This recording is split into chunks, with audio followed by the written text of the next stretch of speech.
Terima kasih Anda masih bersama kami dalam berita Sulawesi Tengah hari ini. Bagi Anda yang baru bergabung, kembali kami tayangkan 3 berita utama hari ini.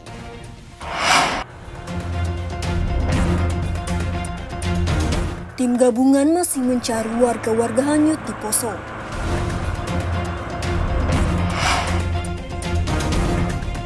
Mantan Rektor Universitas Tadulako divonis penjara 1 tahun.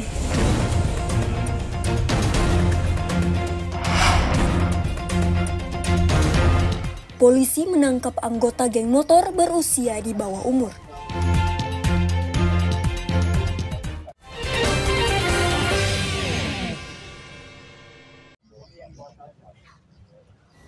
Tim Buser Polsek Palu Barat mengamankan 2 anggota komplotan geng motor.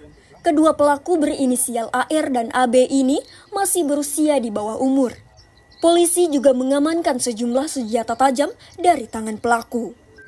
Penangkapan kedua pelaku saat tim Buser melakukan patroli di wilayah Polsek Palu Barat.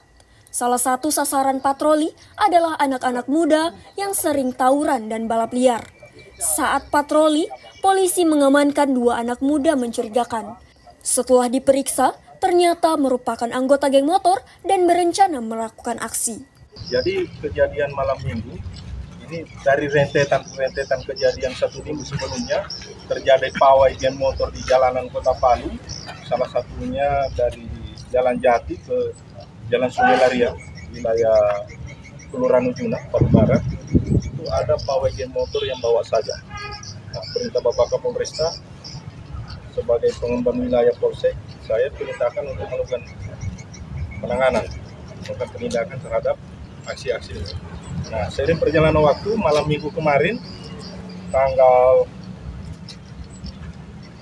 6 Juli, ini kita amankan ada 9 remaja geng motor, tapi yang memiliki senjata tajam hanya ada 2 orang, masih di bawah umur. Kedua pelaku kelahiran 2006, masih pelajar kelas 2 SMA, kemudian yang satunya sudah tamat tapi kelahiran 2006 juga. Dari kedua anggota geng motor tersebut, polisi menyita barang bukti berupa busur dan anak panahnya serta sajam berupa celurit. Dari pengakuan mereka, senjata tajam tersebut digunakan untuk konflik dengan geng motor lainnya. Keduanya pun langsung digelandang ke Mapolsek Palu Barat. Kedua anggota geng motor tersebut akan ditangani oleh unit pelayanan perempuan dan anak Polsek Palu Barat. Belum lama ini, rentetan aksi geng motor yang meresahkan warga. Salah satunya seperti pawai geng motor yang dilakukan di Jalan Jati dan Jalan Sungai Lariang, Kota Palu. Syahrul Cahya melaporkan dari Palu.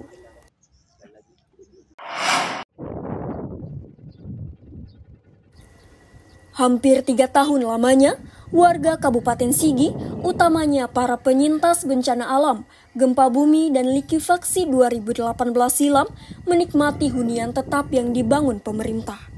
Mereka bersyukur dan lega karena mendapatkan hunian tetap dibandingkan penyintas lainnya yang masih tinggal di hunian sementara. Namun, para penyintas kini masih membutuhkan sejumlah sarana umum, seperti sarana ibadah dan sarana pendidikan. Untuk menyekolahkan anaknya, mereka harus menempuh perjalanan cukup jauh. Mereka berharap fasilitas itu bisa tersedia di kompleks Huntap tersebut. Selain sekolah, sarana ibadah juga menjadi kebutuhan para penyintas. Mereka mengaku pernah dijanji pemerintah daerah untuk dibangunkan kedua sarana tersebut. Namun sekian lama menanti hingga kini tak kunjung dibangun. Iya, sekolah, masjidnya belum ada, sekolahnya belum ada, kasihan. Ini anak masih sekolah di bawah semua, ini belum ada sekolah di sini, masih turun ke bawah semua sekolah, jauhnya. Jadi insya Allah ya mudah-mudahan pemerintah itu cepat direspon nanti permasalahan ini. Masalah, tapi karena ini yang susah itu memang 2 anak belajar itu, sekolah belum ada. Ini masalah masjid yang induk, yang pemerintah yang bikin ya belum dibikinkan, masih bikin sendiri-sendiri. Di Hunta Pombewe sendiri dibangun sedikitnya 1.177 unit dan dihuni ribuan kepala keluarga. Mereka merupakan penyintas likuifaksi yang dahulu meluluh lantakan sebagian besar wilayah Kabupaten Sigi. Meski demikian, masyarakat mengaku kebutuhan dasar seperti air dan listrik yang sempat terhambat kini sudah terpenuhi. Lokasi Hunta Pombewe sendiri terletak di Desa Pombewe, Kecamatan Sigi Biromaru, Kabupaten Sigi. Tepatnya berada di belakang kampus 2 Universitas Islam Negeri Dato Karama Palu. Selain hunian, di Huntap tersebut juga dilengkapi sarana balai pertemuan warga dan ruang terbuka hijau yang didesain menjadi taman. Syahrul Cahya melaporkan dari Sigi.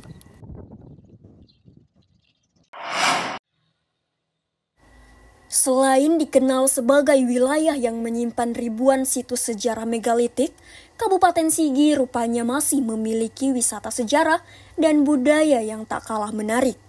Salah satunya yakni cagar budaya Makam Karanjalembah di Desa Vatunonju, Kecamatan Sigi Biromaru, Kabupaten Sigi. Makam Karanjalembah ditetapkan sebagai salah satu cagar budaya di Provinsi Sulawesi Tengah. Jenazah Raja Muda Sigi Karanjalembah dimakamkan ulang di Desa Vatunonju, Kabupaten Sigi pada 2006 silam. Sebelumnya, jenazah Raja Masyarakat Kaili ini dimakamkan di Sukabumi, Jawa Barat, yang menjadi tempat pengasingan selama dibuang oleh Belanda. Pemindahan kerangka Raja Sigi yang telah berusia puluhan tahun ini dilakukan atas inisiatif pemerintah Provinsi Sulawesi Tengah dengan memakan biaya sekitar 250 juta rupiah. Pemindahan ini bertujuan untuk memudahkan perawatan sekaligus memperjuangkan Raja Sigi sebagai pahlawan nasional. Menurut sejarah, Karanjalembah atau Toma Idompo adalah Raja Sigi yang memimpin Perang Sigidolo pada periode awal tahun 1900-an di Lembah Palu. Bersama rakyatnya, ia melakukan perang terbuka melawan Hindia Belanda hingga penangkapannya pada tahun 1905. Dirinya kemudian diasingkan ke Kabupaten Sukabumi pada tahun 1915.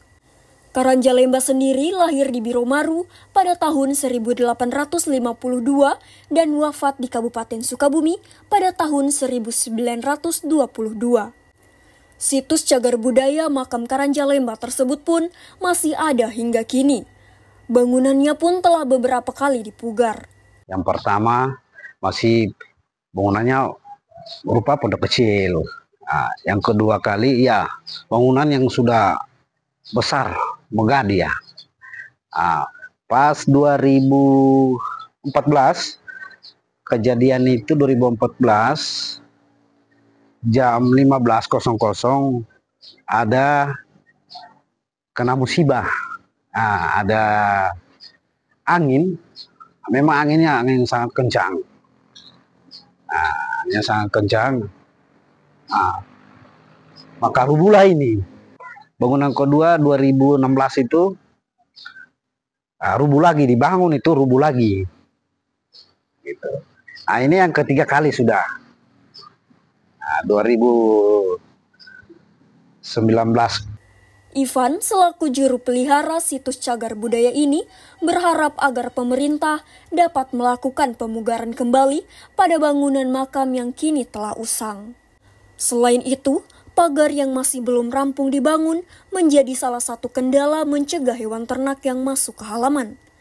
Banyak warga setempat melakukan ritual pembacaan doa di hari-hari tertentu untuk mengenang Raja Masyarakat Kaili tersebut yang terletak di atas bukit ini. Di dalam halaman situs cagar budaya Makam Karanjalembah ini juga terdapat 5 buah lumpang batu peninggalan budaya megalitik ribuan tahun silam. Syahrul Cahya melaporkan dari Sigi. Informasi tadi mengakhiri seluruh rangkaian berita Sulawesi Tengah hari ini. Atas nama rekan kerja yang bertugas, saya, Fatur Rahman, mengucapkan terima kasih atas kebersamaan Anda. Sampai jumpa dan selamat beraktivitas. Songgong Puasi, Tabe.